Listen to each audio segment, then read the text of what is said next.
গোটা দুনিয়া ছাড়তে পারি, চাকরি ছাড়তে পারি, মান সম্মান ছাড়তে পারি, যদি আমাকে জঙ্গলের কোন গর্তে বসবাস করতে হয় সেটা আমি রাজি আছি, কিন্তু আমার রাসূলকে আমি বুক থেকে সরাতে পারবো না, আমার রাসূলকে আমি বলতে পারবো না।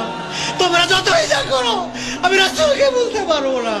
আমি মনে করি পৃথিবীর শ্রেষ্ঠ আলেম, পৃথিবীর সবচাইতে বড় আলেম, পৃথিবীর 700 কোটি মানুষের শ্রেষ্ঠ জ্ঞানী ব্যক্তি, আলেম ব্যক্তি, তার ভিতরে যদি আমার নবীর প্রেম না থাকে, তার ভিতরে যদি নবীর আদব না থাকে, আমি তাকে আমার পায়ের জুতার সুতলা মনে করি, এর বেশি মনে করতে পারি না।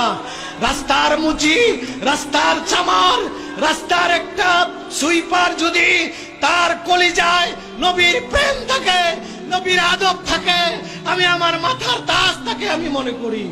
সুতরাং এর ঊর্ধ্বে আমি যেতে পারবো না। সৌদি আরবের দরকার নাই, মক্কার দরকার নাই, মদিনার দরকার নাই, মদিনাওয়ালা মক্কাওয়ালার দরকার আমার। তার কাছে আমি থাকতে চাই। বেহেশতের দরকার নাই, জাহান্নাম থেকে বাঁচতে চাই না, আমি বাঁচতে চাই মরার পরে আমার কবর হবে আমার নবীর কদমের তলে। এটাই আমি প্রত্যেক ইমানদারের কামনা হওয়া উচিত। এই গোটা